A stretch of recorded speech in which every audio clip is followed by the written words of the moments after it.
Assalamu alaikum students. Welcome to fourth session of Python Essential 1. Third session में हमने जो है वो मॉड्यूल नंबर 2 जो है स्टार्ट किया था और उसका सेक्शन 2.1 जो है कवर कर लिया था। उसमें लास्ट टॉपिक जो हमने कवर किया था वो बेसिकली था कि जो प्रिंट फंक्शन हमारे पास उसके डिफरेंट आर्गुमेंट देखे थे कि किस तरह हम उसको मॉडिफाई कर सकते हैं, जिसमें सेपरेटर आर्गुमेंट और एंडिंग आर्गुमेंट। और जनरली हमने फंक्शंस को देखा था किस तरह यूज़ कर सकते हैं और फंक्शन कहाँ से हमारे पास आते हैं, वो सारा कुछ मैंने आपको बताया था। अब आगे चलते हैं, हमारे पास जो टॉपिक है वो है about literals, Python literals. Basically अब हम डाटा के ऊपर आ रहे हैं कि जो हमारे पास पाइथन में किस तरह की डाटा टाइप मौजूद है। तो सबसे पहले तो एक डाटा टाइप मौजूद है जिसे हम बोलते हैं literals. Literals the data in itself, यानी कि आपका जो डाटा है वो खुद ही उसकी वैल्यू को डिटरमिन कर रहा है। Literal is a data whose values are determined by literal itself, यानी कि आपका डाटा खुद ही बताएगा कि वो किस टाइप की उसकी डाटा टाइप है। पाइथन डायनामिकली टाइप लैंग्वेज है, तो हम इसमें आगे चल के देखेंगे जो वेरिएबल होते हैं उसमें डाटा टाइप फिक्स नहीं होती। मतलब आपके पास रन टाइम के ऊपर एक ही वेरिएबल है, उसमें कभी इंटीजर स्टोर होगा, कभी फ्लोट स्टोर हो रहा होगा, कभी उसमें स्ट्रिंग भी स्टोर कर सकते हैं। तो आप पहले उन डाटा टाइप्स को देख लें, फिर हम आगे चल के देखते हैं कि वेरिएबल्स में किस तरह हम उस डाटा को स्टोर करवा सकते हैं। तो लिटरल जो है वो डाटा टाइप है जो कि खुद बताएगी कि मतलब ऐसा डाटा जिससे आप उसकी टाइप को एनालाइज कर सकें। एग्जाम्पल के तौर पे आप देखें 1 2 3, ये एक नंबर है, ठीक है। तो ये बेसिकली डाटा टाइप क्या है, इंटीजर बनती है, तो ये लिटरल इसको कहलाएंगे। ठीक हो गया। तो इस तरह आपके कोई भी लेट से इंटीजर हो, वो सारे किस में आ जाएंगे, लिटरल में आ जाएंगे। आपके फॉर एग्जांपल फ्रैक्शनल नंबर 1.2 2.5 ये सारे लिटरल में आ जाएंगे। लिटरल में क्या चीज नहीं आएगी, फॉर एग्जांपल ये सी लिख देते हैं।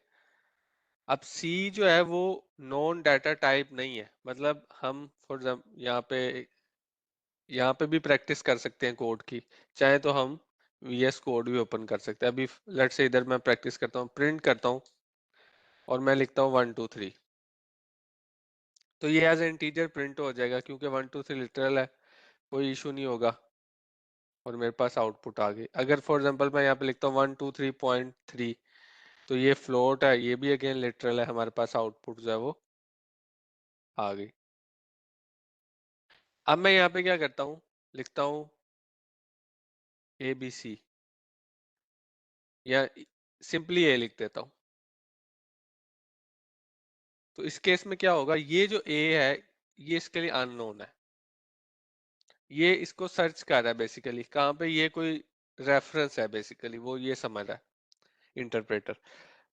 तो वो तो इसे नहीं मिलेगा, तो फिर ये आपका देखें एरर आ रहा है पहली लाइन के अंदर, traceback more recent call file name line number code A is not defined, क्योंकि ए एक लिटरल डाटा टाइप नहीं थी, इस वजह से हमारे पास एरर आ गया। यहाँ पे चाहे आप ABC कर दें, उस केस में भी यही एरर आएगा, फिर वो कहेगा ABC इज नॉट डिफाइंड। तो इसको तो यहाँ आपके पास दो ऑप्शन है, या तो आप इसको स्ट्रिंग बनाएं, अब ये एक स्ट्रिंग डाटा टाइप बन चुकी है, जिस तरह ABC ये एग्जैक्टली प्रिंट हो जाएगी। यहाँ आपकी सिंपली डाटा टाइप ऐसे थी 1 2 3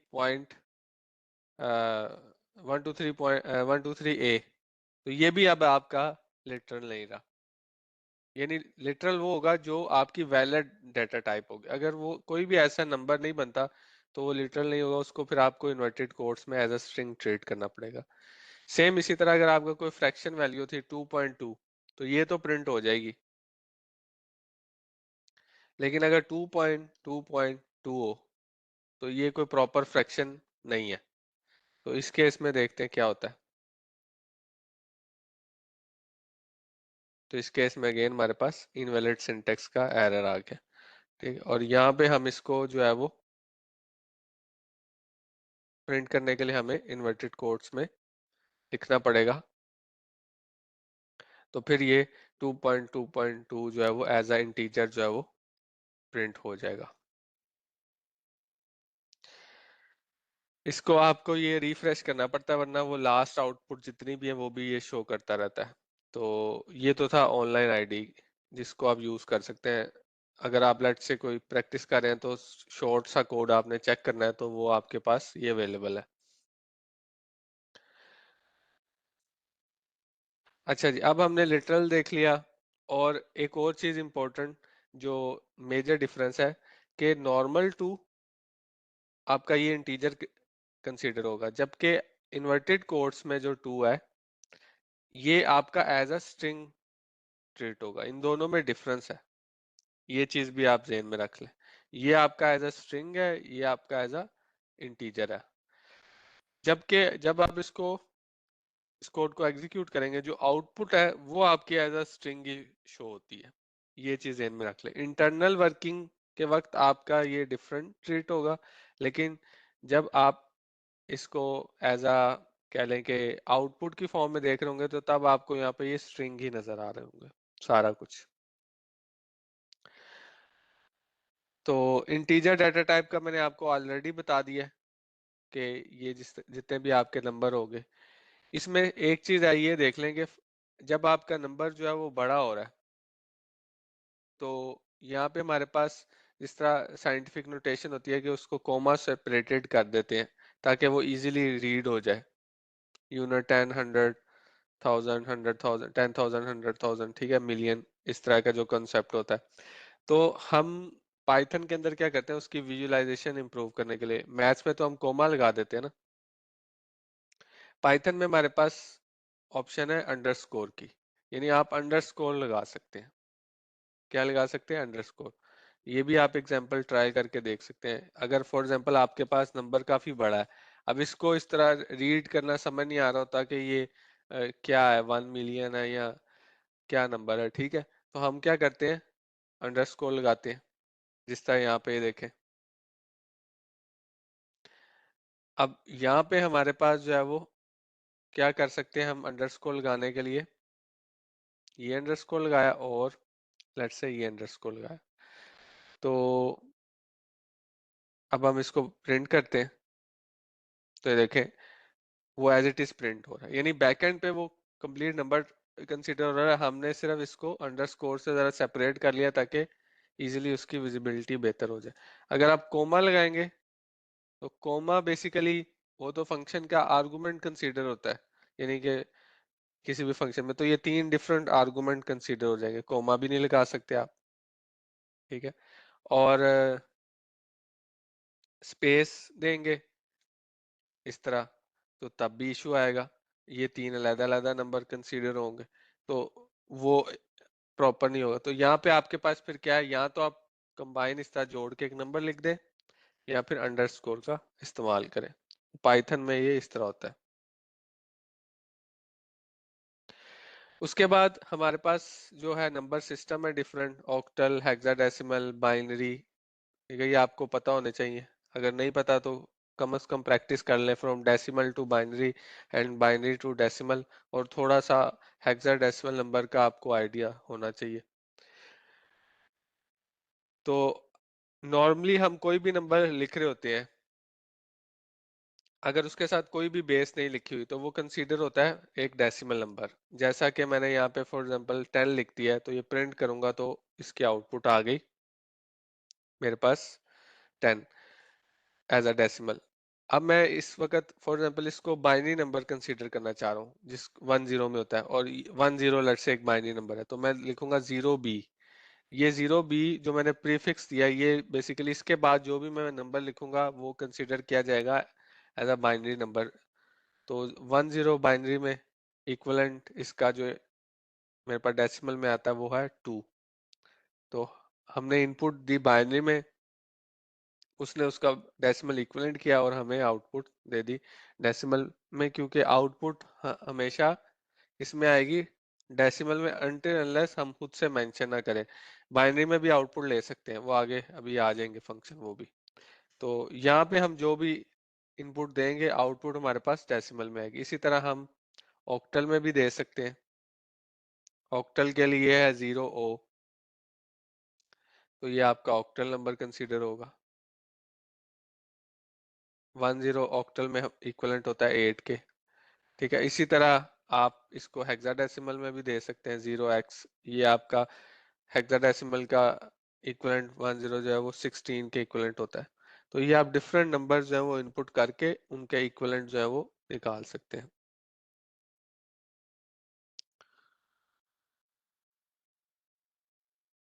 अच्छा जी, नेक्स्ट हमारे पास है फ्लोट। फ्लोटिंग नंबर क्या है? वो नंबर जिनका फ्रैक्शनल पार्ट एग्जिस्ट करता हो, यानी नॉन जीरो फ्रैक्शनल पार्ट, वो नंबर फ्लोट नंबर होते हैं, यानी basically non empty decimal fraction. ठीक है, जीरो नहीं, नॉन एम्प्टी। ये आप इसको भी मैं अभी आपको क्लियर करता हूँ। एग्जाम्पल के तौर पे देखें, यहाँ पे मैं कुछ नंबर लिखता हूँ। अब जिस तरह 2 है, ये एक क्या है? इंटीजर। लेकिन अगर मैं लिखूं 2.5 तो ये एक फ्लोट नंबर है जिसका एक फ्रैक्शनल पार्ट है, एक इंटीजर पार्ट है। इसमें इंटीजर पार्ट इसका 2 है, फ्रैक्शनल पार्ट क्या है? 0.5, यानी 0.5 इसका फ्रैक्शनल पार्ट है। तो टोटल नंबर क्या है? 2.5, और ये एक फ्लोटिंग नंबर कंसीडर होगा। ये अगेन लिटरल है, एज इट इज मेरे पास आउटपुट आ जाएगी। उसके बाद मैं नंबर लिखता हूँ एक 2.0। ये भी एक क्या है? फ्रैक्शनल नंबर है, यानी फ्लोट नंबर है, जिसमें क्या है? 2 इसका इंटीजर पार्ट है और इसका फ्रैक्शनल पार्ट क्या है? 0। ठीक है, तो अगर फ्रैक्शनल पार्ट एग्जिस्ट कर रहा हो तो वो नंबर क्या कहलाएगा? फ्लोट। तो ये भी कहलाएगा फ्लोट नंबर। ये आपको आइडिया होना चाहिए, यानी कि फ्रैक्शनल पार्ट एग्जिस्ट करना चाहिए, अगर वो 0 भी हो फिर भी वो फ्लोटिंग नंबर में कंसीडर होगा। और इसमें अगर आपके पास लेट से 2 पॉइंट इस तरह भी लिख दे, तब भी ये 2.0 इसका मतलब है। पाइथन में आप इस तरह भी लिख सकते हैं, अगर उसका फ्रैक्शनल पार्ट 0 है तो 2 पॉइंट। और सेम अगर स्टार्टिंग में हो, जिस तरह 0.2 अगर हमारे पास नंबर है तो इसको इस तरह भी लिख सकते हैं, और सिंपली 0.2 भी लिख सकते हैं। इसका भी यही मतलब है, 0.2। तो बहुत सारी जगहों में पाइथन में आपके पास 0.2 या 4.04, 0.4 या 4 पॉइंट लिखा होगा, तो उसका मतलब वही है। अगर आपका फ्रैक्शन बाद में आ रहा है, यानी डेसिमल आपका बाद में आ रहा है, तो इसका मतलब इसका फ्रैक्शनल पार्ट 0 है, ये इंटीजर है। और अगर पहले आ रहा है तो इसका मतलब है ये फ्रैक्शनल पार्ट है, इसका इंटीजर पार्ट 0 है। Simple is that. उसके बाद इंटीजर फ्लोट में मैंने डिफरेंस आपको बता दिया कि 4 आपका इंटीजर है, 4 पॉइंट या 4.0 ये आपका फ्लोट होगा, जिसका फ्रैक्शनल पार्ट 0 है। उसके बाद और भी फ्लोट हो सकते हैं, जैसे 4.1, 4.2, डिफरेंट तरह के आपको फ्लोटिंग नंबर मिल सकते हैं। देन हमारे पास आ जाती है साइंटिफिक नोटेशन। अगर नंबर हमारा बहुत बड़ा हो जाए, जैसे कुछ कांस्टेंट होते हैं, स्पीड ऑफ लाइट, या कुछ फिजिक्स के, केमिस्ट्री के कांस्टेंट हैं जो कि बहुत बड़े हैं या बहुत छोटे हैं, उनको हमने किसी जगह पे यूटिलाइज करना है, तो इंस्टेड के हम ये 3 × 10⁸ ये साइंटिफिक वे लिखने का, तो इसका इस तरह लिखना है, यानी कि मतलब 3 और आगे उसके 8 जीरो लगे हुए हैं, ये नंबर लिखना है। तो इस तरह लिखने की बजाय हमारे पास बिल्कुल शॉर्ट वे है, 3E8, यानी 3 एक्सपोनेंशियल 8 मीन आगे 8 जीरो, सिंपल। तो ये आप यूज कर सकते हैं, और इसमें ई आप लोअर केस भी यूज कर सकते हैं। एग्जाम्पल के तौर पे देखें, 3E8, तो 3 × 10⁸ आपका जो है वो 3 और आगे 8 जीरो आ गए। और आप इसमें नोट करें, ये ऑटोमेटिकली फ्लोट में कन्वर्ट भी हो गई, यानी कि बेसिकली आपका जो एक्सपोनेंशियल ई के साथ जो भी आप नंबर लिखेंगे वो फ्लोट बन जाएगा। जैसे कि मैं यहाँ पे 3E1 लिख रहा हूँ, तो ये आपका ये भी फ्लोट में। सेम इसी तरह इसका उलट केस है, अगर आपका नंबर बहुत छोटा है तो उसके साथ यानी 3 × 10⁻⁻ माइनस में आता है, तो आप उसको -0.0000 में नंबर है आपका, तो आप इसको माइनस लिख दें, -8 फॉर एग्जाम्पल। तो इसका मतलब है कि 0.80 एंड में 3। ठीक है, तो ये दोनों वे आपके पास अवेलेबल है छोटे और बड़े नंबर को लिखने के लिए।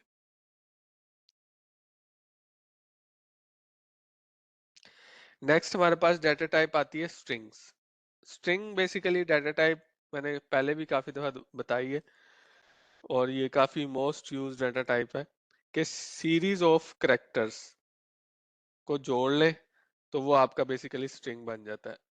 कोई भी आपके पास स्टेटमेंट लिखी हुई है, कोई मैसेज लिखा हुआ है, तो वो बेसिकली स्ट्रिंग कंसीडर होता है।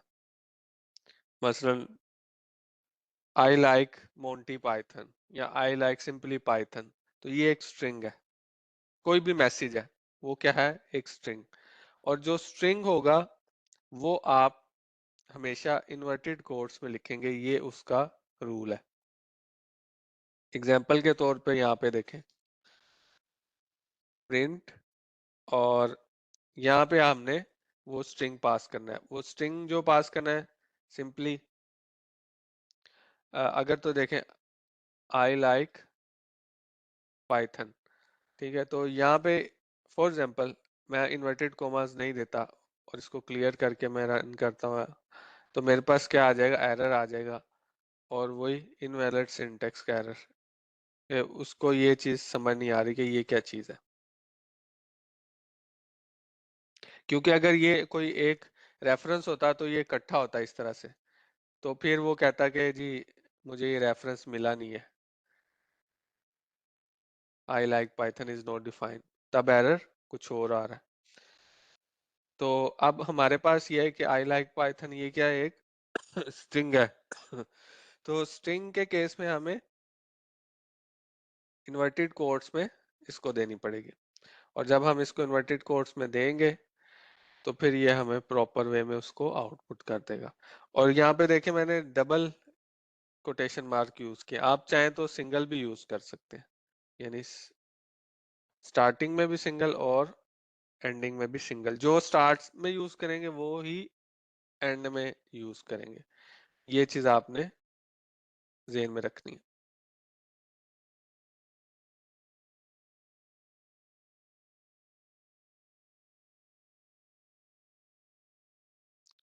अच्छा जी, नेक्स्ट जो मैंने आपको लास्ट टाइम एक बताया था एस्केप करैक्टर का \n का, प्रिंट फंक्शन के अंदर रोल बताया था कि आपकी न्यू लाइन क्रिएट हो जाती है।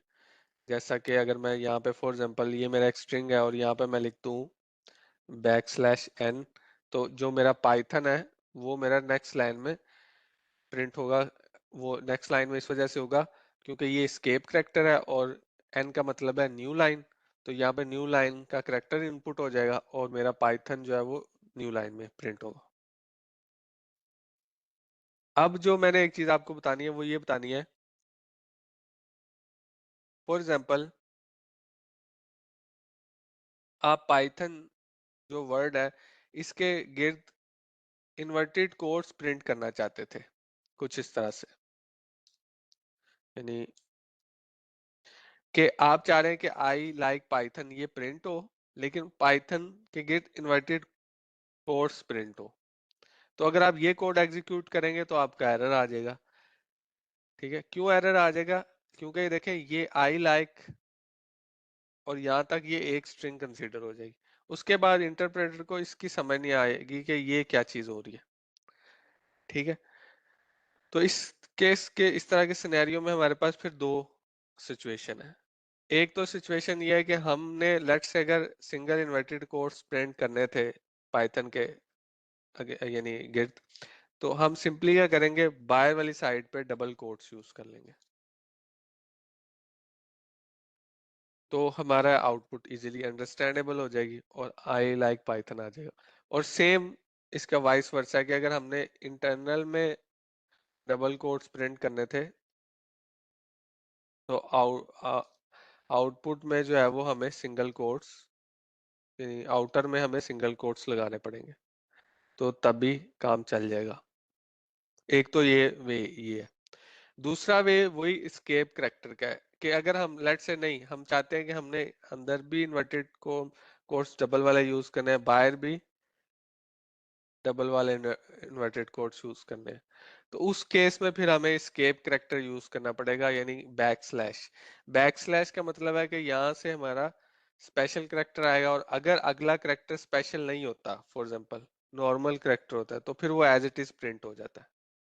तो वो उसका इन्वर्टेड कोड का कोई स्पेशल फंक्शन नहीं है, तो वो स्ट्रिंग का पार्ट कंसीडर होगा, तो वो एज इट इज प्रिंट हो जाएगा।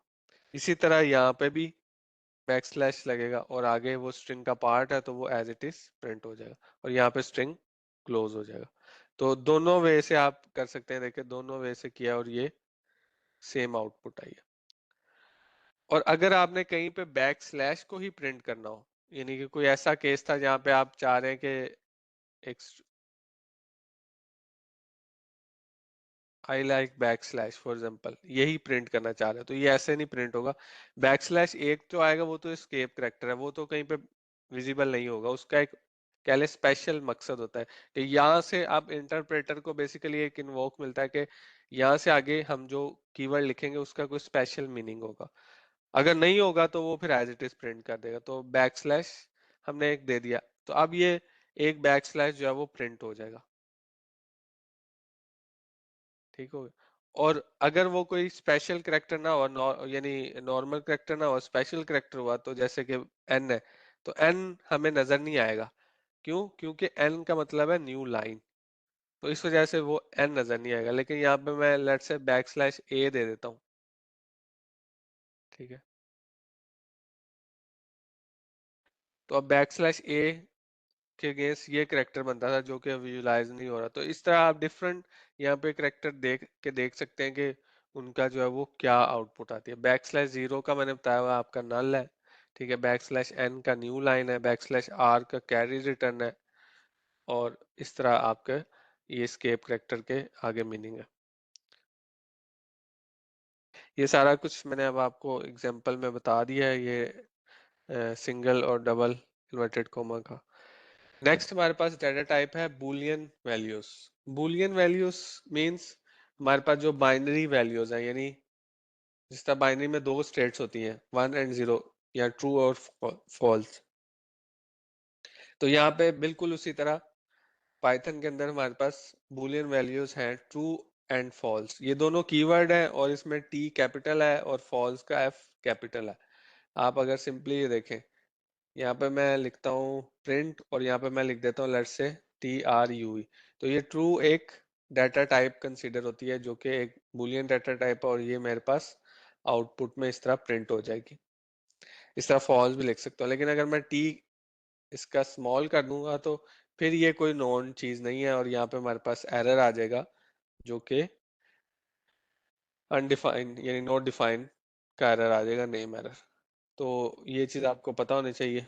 और बाइनरी में हमारे पास दो स्टेट होती हैं, true mean 1 and false mean 0।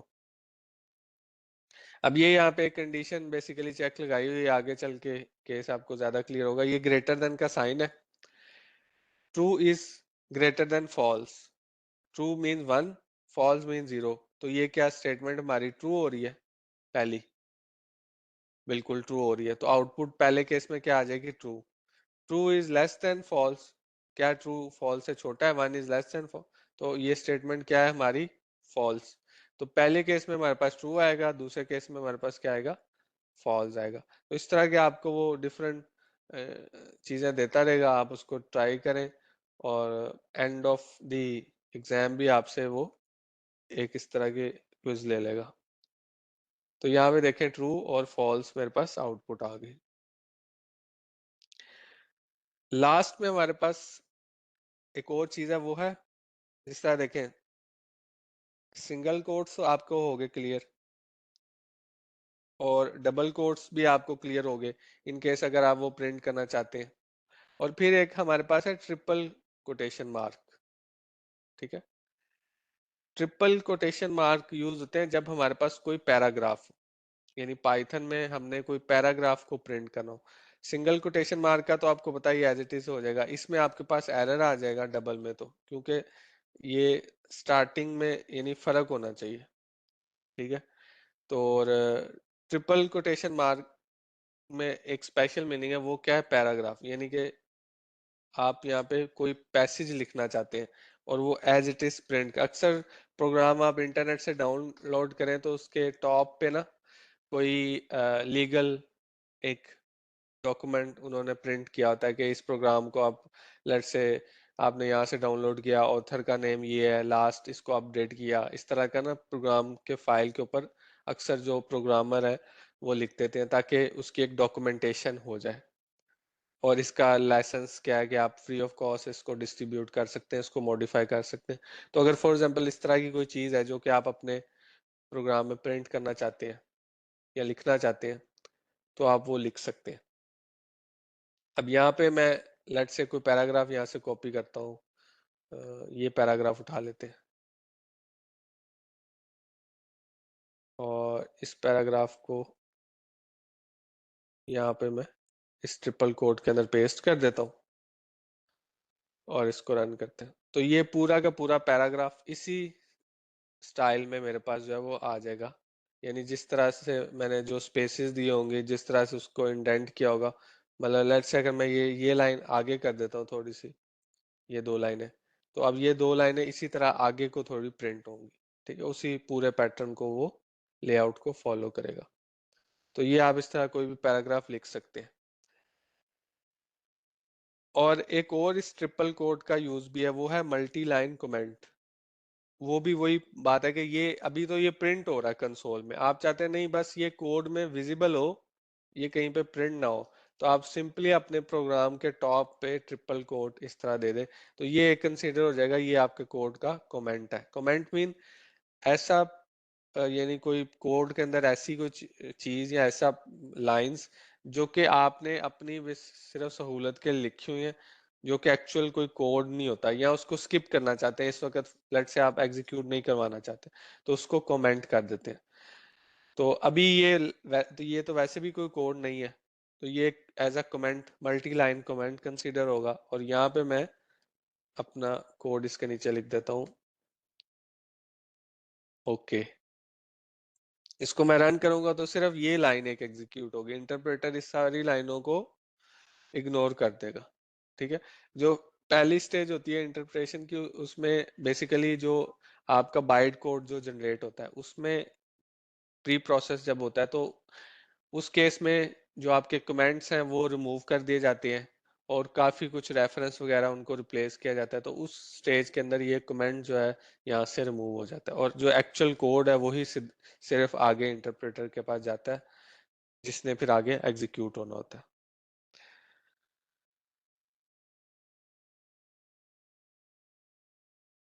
अच्छा जी, यहाँ पे हमारा सेक्शन 2.2 कंप्लीट हो गया। अब हम नेक्स्ट सेक्शन पे जाते हैं, 2.3। ये है अबाउट ऑपरेटर्स और फिर डाटा मैनिपुलेशन। यानी कि अभी हमने डिफरेंट टाइप ऑफ यानी डाटा टाइप्स देख लिए। अब हम देखते हैं कि इन डाटा टाइप के ऊपर हम किस तरह के ऑपरेशंस अप्लाई कर सकते हैं। ऑब्वियसली वो मैथमेटिक यानी मैथमेटिकल ऑपरेशन होंगे, और उन ऑपरेशन नॉर्मली 2 कैटेगरी में आते हैं, अरिथमेटिक ऑपरेशन जैसे एडिशन, सब्ट्रैक्शन, डिवीजन, या फिर आपके लॉजिकल ऑपरेशन, ठीक है। तो वो सारे यहाँ पे एग्जिस्ट करते हैं। सबसे फंडामेंटल पहला आपका ऑपरेशन क्या है, एडिशन का, ठीक है। तो यहाँ पे आप देखें कोई भी प्रिंट का फंक्शन आप जहाँ पे इन्वोक कर रहे हैं, उसके अंदर सिंपली आपके अगर 2 इंटीजर होंगे, उसको उनके दरमियान में प्लस का ऑपरेटर लगा देंगे तो वो ऐड होके उसकी आउटपुट यहाँ पे हमारे पास मिल जाएगी। यानी कि ऑटोमेटिकली जो है वो जब ये एग्जीक्यूट होगा तो इसकी एडिशन हो जाएगी इन दोनों डाटा की, क्योंकि ये एडिशन का ऑपरेटर दरमियान में, और हमारे पास फाइनल जो है वो आंसर आ जाएगा। अब इन ऑपरेटर को यूज करते हुए आप, जब हम थोड़ा सा आगे फर्दर कुछ लॉजिकल टूल्स पढ़ लेंगे तो हम एक छोटा सा कैलकुलेटर डिजाइन करके देखेंगे कि किस तरह जो है वो आप एक कैलकुलेटर बना सकते हैं। ये बेसिकली एक एक्सरसाइज होगी। अभी हमारा calculator calculator obviously non GUI होगा, यानी कमांड लाइन बेस होगा। जब हम कोई ग्राफिकल लाइब्रेरी पढ़ लेंगे तो फिर हम उसको ग्राफिकल वे में फिर बना लेंगे। तो कैलकुलेटर बनाना एक टास्क होता है, छोटा सा कैलकुलेटर, सिर्फ जो स्टार्टिंग में 4 ऑपरेशन करे, एडिशन, सब्ट्रैक्शन, मल्टीप्लिकेशन और डिवीजन। तो पाइथन के अंदर हमारे पास जो अरिथमेटिक ऑपरेटर है वो ये लिस्ट ऑफ ऑपरेटर है। अब इनमें से कुछ तो आपको पता होंगे और कुछ शायद ना पता हो, तो वो मैं आगे आपको एक्सप्लेन कर देता हूँ। तो सबसे पहले addition operator, subtraction operator, multiplication operator, then आपके पास ये है डिवीजन ऑपरेटर। ठीक है, डिवीजन ऑपरेटर के बाद ये जो है ये है इंटीजर डिवीजन। इसमें मैं आगे जाके आपको बताऊंगा कि नॉर्मल डिवीजन और इंटीजर डिवीजन में क्या फर्क है। फिर आपका मॉडुलस ऑपरेटर है, ठीक है, इसको रिमाइंडर ऑपरेटर भी बोलते हैं। और देन आपका लास्ट में जो है वो एक्सपोनेंशियल ऑपरेटर है। तो ये एग्जांपल जो उन्होंने दिया आपको एक्सपोनेंशियल, अब इसको तो मुझे समझाने की जरूरत नहीं है ना, addition, subtraction, multiplication, division. Integer division और डिवीजन को समझाता हूँ, और मॉडुलस, यानी इन लास्ट वाले जो 4 ऑपरेटर हैं इनको मैं एक्सप्लेन करता हूँ। तो ये ठीक है।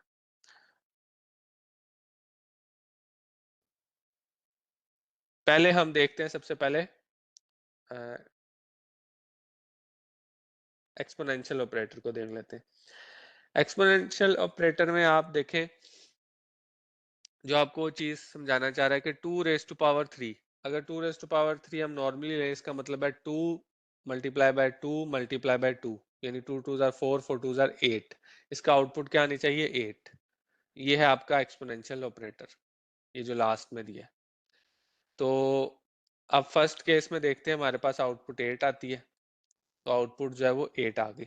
उसके बाद वो एक चीज बता रहा है बाकी तीनों स्टेटमेंट के अंदर, कि दोनों में से कोई भी अगर एक आपका नंबर फ्रैक्शन में होगा, दोनों में से कोई भी एक नंबर आपका फ्रैक्शन में होगा, तो आपकी आउटपुट क्या हो जाएगी?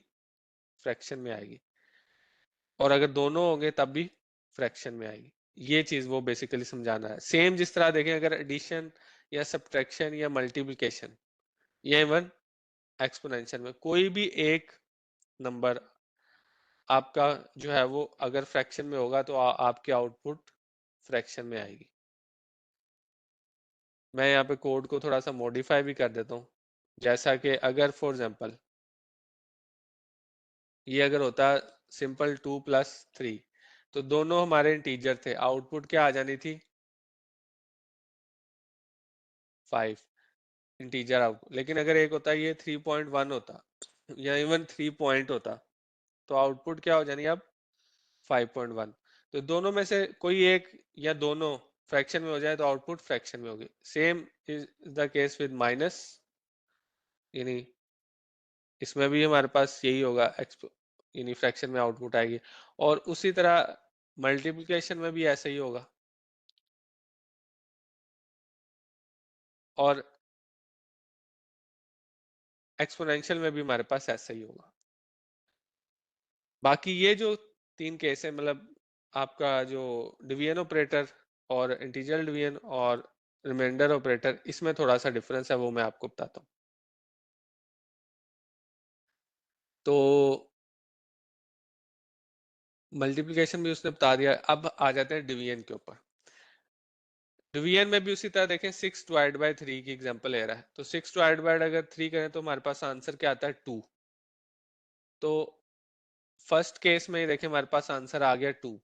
लेकिन यहाँ पे आप एक चीज नोट कीजिएगा कि 2 नॉर्मली आया, हमारे पास क्या है? फ्रैक्शन। मींस ये कि जो डिवीजन वाला ऑपरेटर है ये हमेशा हमें फ्रैक्शन में आउटपुट देगा, चाहे हमारी इनपुट कोई इंटीजर है या कोई फ्लोट है, इरिस्पेक्टिव।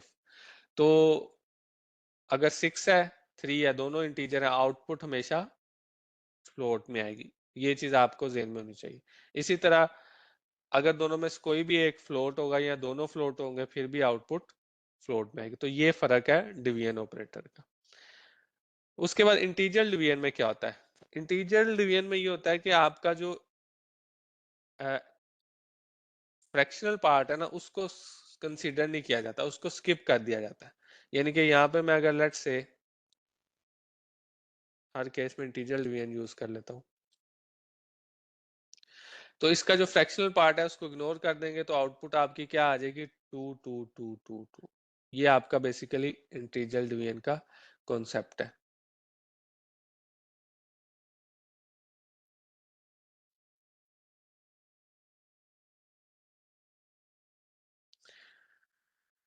ये देखें 6 डिवाइड बाय 3 आपके आउटपुट क्या आ गई 2। ठीक हो गया। लेकिन अगर दोनों में से कोई भी एक इंटीजर यानी फ्लोट था तो फिर आपके आउटपुट जो है वो फ्लोट ही आ रही है। अब यहाँ पे देखें अगर मैं नॉर्मल डिवीजन कर रहा था पहले केस में तो फिर वो 2 पॉइंट, इसको मैं क्लियर करता हूँ।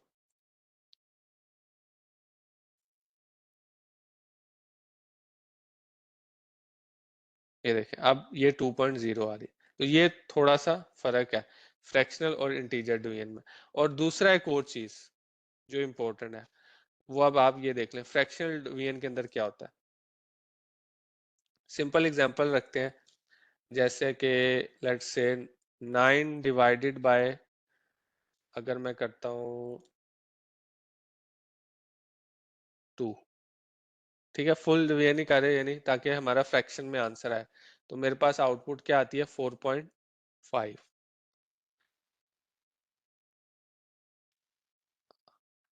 अच्छा जी, अब मैं क्या करता हूँ 9 डिवाइड बाय 2 ही कर रहा हूँ, लेकिन क्या कर रहा हूँ इंटीजर डिवीजन कर रहा हूँ। तो फिर देखते हैं आउटपुट क्या आती है। ऊपर मैंने नॉर्मल डिवीजन भी किया, उसके नीचे इंटीजर डिवीजन, तो आउटपुट क्या आ गई 4। ये आपको समझ आई, यानी कि उसने क्या किया, जो इसका एक्सपोनेंट यानी फ्रैक्शनल पार्ट है वो कंप्लीटली इग्नोर करके नंबर को किस में कन्वर्ट, यानी सिर्फ इंटीजर पार्ट को कंसीडर करेगा इंटीजर डिवीजन। ये इन शॉर्ट इसका ये मतलब है। अगर फॉर एग्जांपल यहाँ पे कोई नंबर फ्रैक्शन में था 2.0 था और इस तरह का कोई केस था, तो फिर ये क्या करेगा, फिर आपको ये आउटपुट तो फ्रैक्शन में देगा, लेकिन अगेन कंसीडर सिर्फ उसका इंटीजर पार्ट ही करेगा। तो ये फर्क है नॉर्मल डिवीजन में और इंटीजर डिवीजन में। अगर किसी स्टूडेंट को कंफ्यूजन है इसमें तो वो पूछ सकता है क्वेश्चन, नॉर्मल डिवीजन और इंटीजर डिवीजन। इंटीजर डिवीजन सिर्फ उसका इंटीजर पार्ट जो है वो कंसीडर करता है, और अगर नंबर फ्रैक्शन में हो तो फिर वो साथ एज अ फ्रैक्शन में आउटपुट देता है, लेकिन अगेन फ्रैक्शनल पार्ट 0 होगा।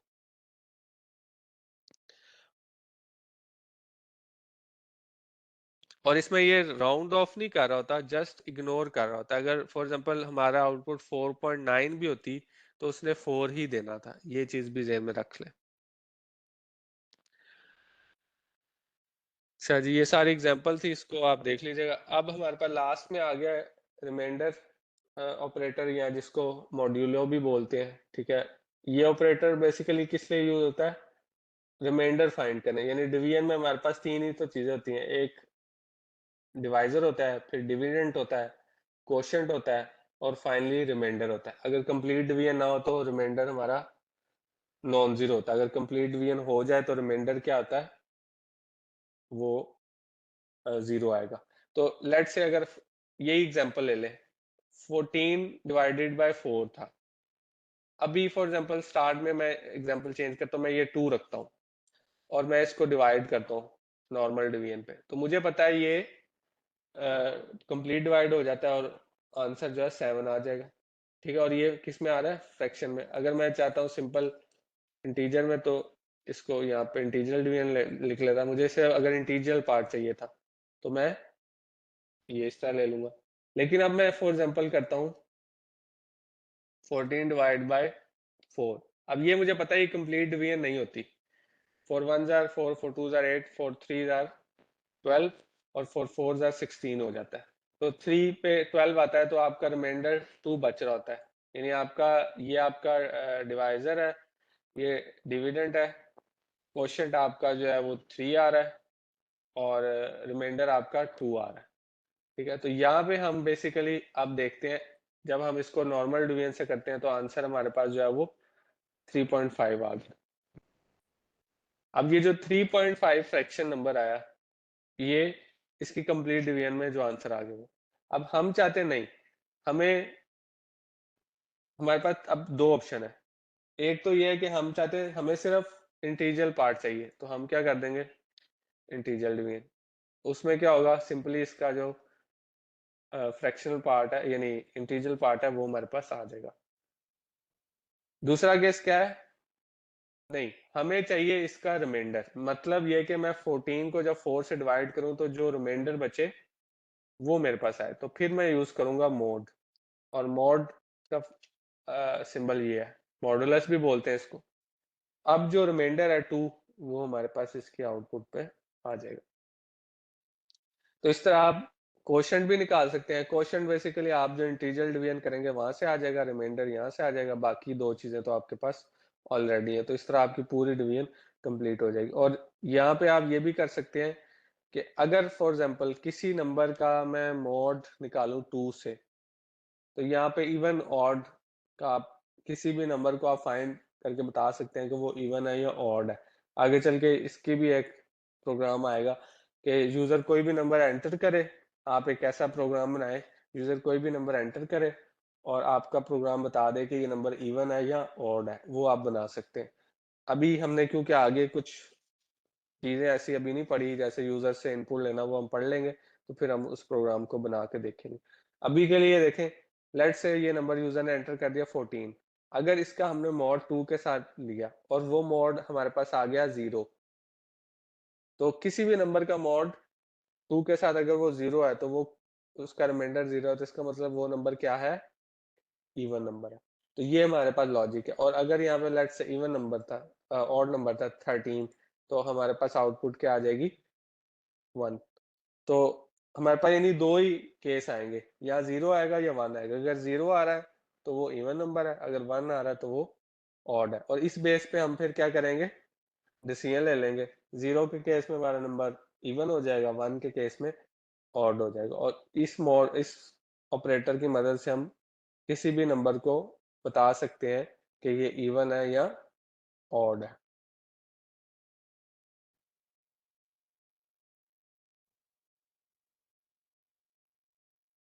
अच्छा जी, आज का हमारा लास्ट टॉपिक है ये ऑपरेटर्स एंड देयर प्रायोरिटीज। और फिर ये ऑपरेटर का टॉपिक खत्म हो जाएगा और फिर नेक्स्ट क्लास में हम ये मॉड्यूल बाकी टॉपिक्स करके इसको कंप्लीट कर लेंगे।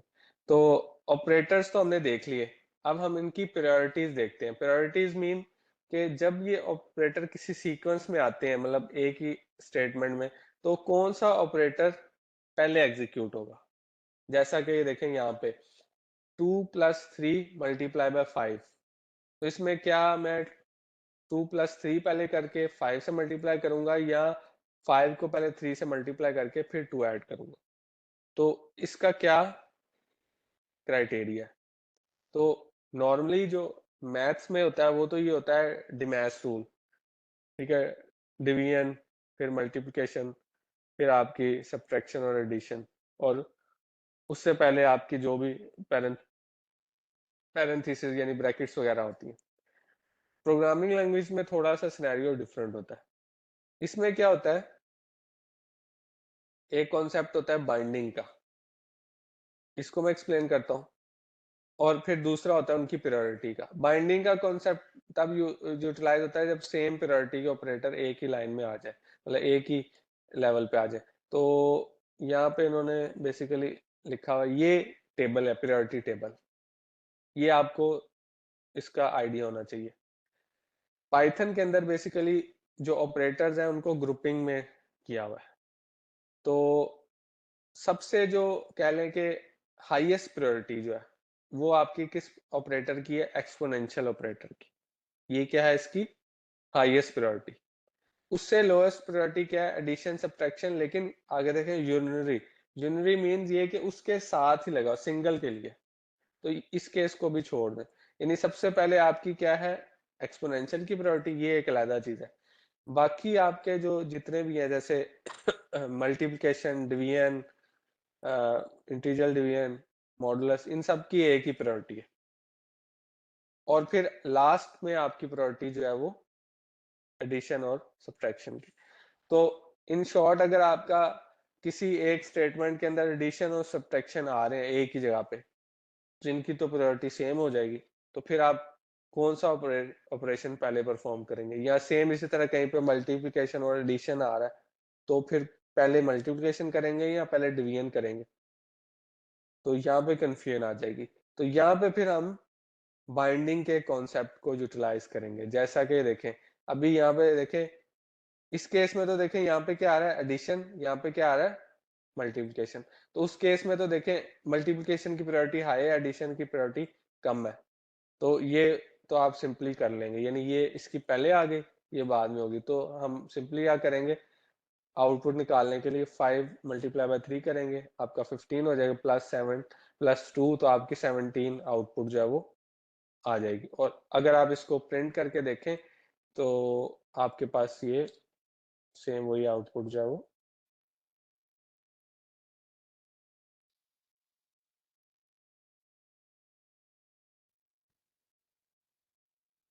ठीक है। और आपको ये पता होना चाहिए कि ब्रैकेट्स की सबसे हाईएस्ट प्रायोरिटी होती है। अगर मैं यहाँ पे लेट से ब्रैकेट लगा देता हूँ तो तब प्रायोरिटी चेंज हो जाएगी, ये भी चीज ध्यान में रखिएगा।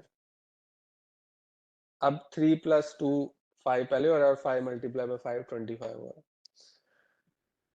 अब हम आते हैं अपना जो नेक्स्ट सिनेरियो कि अगर एक ही रो में या तो बिल्कुल सेम ऑपरेटर आ जाएं, जैसा कि ये देखें, ये दो ऑपरेटर मॉडुलस, अब दोनों की प्रायोरिटी सेम है, तो क्या इसमें 9 का मॉड 6 के साथ पहले होगा या 6 का मॉड 2 के साथ पहले होगा, या दो डिफरेंट ऑपरेटर हो लेकिन उनकी प्रायोरिटी सेम हो, यानी कि एक ही लेवल में से हो, जिस तरह ये है। तो दोनों केस में सिनेरियो एक ही है। उस केस में फिर हम चलेंगे बाइंडिंग के रूल के ऊपर। बाइंडिंग का रूल क्या होता है, नॉर्मली जो प्रोग्रामिंग लैंग्वेज में जो ऑपरेटर होते हैं वो लेफ्ट से राइट बाइंडेड होते हैं, मींस कि आपकी लेफ्ट साइड पहले एग्जीक्यूट होती है, उसके बाद राइट साइड होती है। मींस 9 का मॉड 6 के साथ पहले लेंगे, फिर जो आउटपुट आएगी उसका मॉड 2 के साथ लेंगे, ठीक है। तो ये नॉर्मली क्या होता है, लेफ्ट बाइंडिंग इसे बोलते हैं। अगर राइट बाइंडिंग क्या होती है कि अगर मैं 6 का मॉड 2 के साथ पहले ले लूं और फिर उसके बाद जो रिजल्ट आए उसका मॉड 9 का मॉड उसके साथ ले लूं, ये आपकी राइट बाइंडिंग। तो नॉर्मली क्या होता है, आपके फंक्शन जो है वो लेफ्ट बाइंडेड होते हैं, लेकिन पाइथन के अंदर जो है वो, अभी हम देख लेते हैं कि क्या सिनेरियो है। अगर तो देखें आपका ये लेफ्ट टू राइट करें तो आपका आंसर 1 आता है, यानी कि 9 का मॉड मैं 6 के साथ लेता हूं तो वो 3 आ जाता है, और फिर 3 का मॉड 2 के साथ लेता हूं तो 1 आ जाता है। और जबकि अगर राइट बाइंडेड हो तो ये मेरे पास एरर आ जाएगा। एरर क्यों आ जाएगा, 6 का मैं मॉड 2 के साथ लूंगा तो 0 आएगा, और फिर 9 का मॉड 0 के साथ लूंगा तो मेरे पास फैटल एरर आ जाएगा, क्योंकि मैं जिस तरह 0 से डिवाइड नहीं कर सकता उस तरह 0 से मैं मॉड भी नहीं ले सकता। तो अब मैं इसको रन करता हूँ तो मेरे पास 1 आंसर आएगा, और ये चीज बता रहा है कि ये लेफ्ट बाइंडेड ऑपरेटर है। मॉडुलस ऑपरेटर आपका क्या है, लेफ्ट बाइंडेड। लेकिन कुछ ऑपरेटर आपके राइट बाइंडेड भी हैं पाइथन के अंदर। वो कौन से ऑपरेटर है, वो अभी आप देख लें। ये एक्सपोनेंशियल ऑपरेटर देखते हैं। इसमें भी हमारे पास अब दो केस है, यहाँ तो मैं 2 का पहले एक्सपोनेंशियल 2 के साथ लूं, जो रिजल्ट आए उसका फिर 3 के साथ, एक ये केस है। उस केस में मेरे पास 64 आता है। दूसरा केस ये है राइट बाइंडेड का, कि मैं पहले 2 का एक्सपोनेंशियल 3 के साथ लूं, जो रिजल्ट आए फिर मैं एक्सपोनेंशियल 2 का उस नंबर के साथ लूं। उस केस में मेरे पास आउटपुट 256 आती है। तो आप इसमें देखें आउटपुट क्या आती है, 256। एक्सपोनेंशियल फंक्शन आपका बेसिकली राइट माइंडेड है, बाकी आपके जितने भी फंक्शन है वो लेफ्ट माइंडेड है पाइथन के अंदर। ये बेसिकली मेन चीज है। तो जब भी ऐसा होगा कि कोई दो आपके पास, एक्सपोनेंशियल ऑपरेटर कहना था, तो कोई भी आपके पास अगर सेम टाइप के ऑपरेटर या सेम प्रायोरिटी के ऑपरेटर एक ही स्टेटमेंट में आ जाएंगे, तो उस केस में फिर आपने बाइंडिंग को देखना है। तो नॉर्मली लेफ्ट टू राइट आपकी एग्जीक्यूशन होती है, लेकिन आपका जो एक्सपोनेंशियल का ऑपरेटर है वो राइट माइंडेड है। ये आपको पता होना चाहिए। अब इस प्रायोरिटी टेबल और ये बाइंडिंग के रूल को फॉलो करते हो आप, डिफरेंट आपके पास एग्जांपल आएंगे। अब जिस तरह देखें, ये मल्टीप्लिकेशन है, ये मॉडुलस है। अब ये दोनों डिफरेंट ऑपरेटर है लेकिन सेम प्रायोरिटी के अंदर है। तो अब आपको यहाँ पे पता होना चाहिए लेफ्ट माइंडेड है दोनों। तो पहले 2 को मैं 3 के साथ मल्टीप्लाई करूंगा, ये 6 हो जाएगा। 6 का मॉड लूंगा 5 के साथ, तो मेरे पास रिमाइंडर जो है वो 1 आ जाएगा। तो इस तरह की आपके पास डिफरेंट एग्जांपल आएंगे, जिस तरह ये एग्जांपल है, ये आप ट्राई कीजिएगा और इसका जब चेक पे क्लिक करेंगे तो ये आंसर है। अब इसको भी, इसमें ब्रैकेट्स हैं तो सबसे पहले आप ब्रैकेट को सॉल्व करेंगे, ये फिर एडिशन वाली के साथ सॉल्व करेंगे, यहाँ पे ये इसको सॉल्व करेंगे, इस तरह स्टेप बाय स्टेप इसको सॉल्व करते जाएं तो आपको इसका आउटपुट मिल जाएगी। तो यहाँ पे आज का सेशन हम कंक्लूड करते हैं। नेक्स्ट क्लास में हम फिर वेरिएबल कमेंट्स और यूजर से इनपुट लेना, इसको डील करेंगे। और फिर हम एक बेसिकली ये मॉड्यूल कंप्लीट होने के बाद इसकी छोटी सी मैं एक असाइनमेंट बना के आपको जो हमारा व्हाट्सएप चैनल है या फिर जो वेबएक्स का ग्रुप है उसमें मैसेज कर दूंगा, तो आप उसको ट्राई कीजिएगा। एक आपको छोटी सी असाइनमेंट दूंगा। असाइनमेंट नॉर्मली पीडीएफ फाइल के अंदर होगी, तो आप उसको जस्ट जो उसका क्वेश्चन है वो पीडीएफ फाइल के अंदर आपको मिल जाएगा, आप उसको समझें, उसको अटेम्प्ट करें और शॉर्ट सी होगी। जस्ट हमने जितने भी ये टॉपिक कवर किए हैं इसको यूटिलाइज करते हुए जो मैक्सिमम काम हो सकता है वो होगा उसके अंदर। यहाँ तक अगर किसी स्टूडेंट का कोई क्वेश्चन है तो पूछ सकता है। अगर आपने वॉइस पे कोई क्वेश्चन पूछना है तो काइंडली हैंड रेज करें।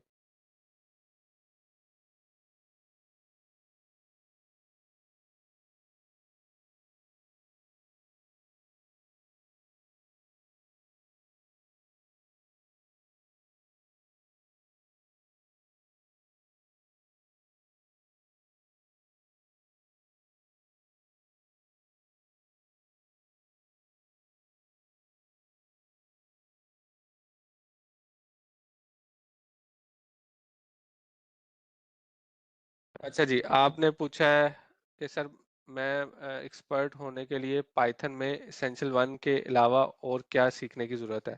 तो सबसे पहले तो आपको पाइथन एसेंशियल 1 कंप्लीट करना चाहिए, फिर पाइथन एसेंशियल 2 कंप्लीट करना चाहिए। देन उसके अलावा पाइथन का एक एडवांस कोर्स है, आप उसको भी कंप्लीट कर सकते हैं। फिर आप जिस डोमेन में पाइथन को यूटिलाइज करना चाहते हैं उस डोमेन का नॉलेज और आपका पाइथन का नॉलेज को मिला के आप जो भी काम करना चाहते हैं वो कर सकते हैं। ये है। वेबएक्स के ग्रुप के वाले से पूछा है अख्तर हुसैन ने, मैं स्क्रीन शेयर कर देता हूँ। वेबएक्स के ग्रुप में आप सब इनरोल है। अगर आप को स्क्रीन में विजिबल होगी है तो ये देखें बॉटम राइट कॉर्नर पे ये वेबएक्स का साइन आ रहा है, इस पे आप क्लिक करें और सिंपली आपने यहाँ पे अपना वेबएक्स लॉगिन करना है। अगर आपका वेबएक्स क्रिएट नहीं हुआ हुआ तो आपने यहाँ पे क्रिएट कर लेना है। जब आप ये क्रिएट कर लेंगे तो आपको जो मेंशन ग्रुप है वो विजिबल हो जाएगा। स्टिल अगर आपको कोई इशू आता है तो आप मुझे ईमेल कर दें, मैं आपको लिंक फॉरवर्ड कर दूंगा। दूसरा ये, कुछ लोगों से वेबएक्स का वो लिंक ओपन नहीं हो रहा होता। वेबएक्स का लिंक जो है वो बेसिकली जब तक आप वेबएक्स सॉफ्टवेयर इंस्टॉल नहीं करेंगे, क्योंकि वो जो ग्रुप का लिंक है वो वेबएक्स क्लाइंट के अंदर ओपन होता है, तो क्लाइंट इंस्टॉल होगा तब वो ओपन होगा। विदाउट क्लाइंट वो नॉर्मल आपका HTTP लिंक नहीं है, तो पहले आपको क्लाइंट इंस्टॉल करना पड़ेगा, अदरवाइज एरर आएगा आपके पास। तो बेहतर वे एक ये है कि आप डायरेक्टली जो है वो इसमें ओपन कर सकते हैं। यहाँ पे ये देखें, ये आपको दोनों ये आपका पाइथन एसेंशियल 1 का है, ठीक है, इसमें आपको यहाँ पे विजिबल हो जाएगा।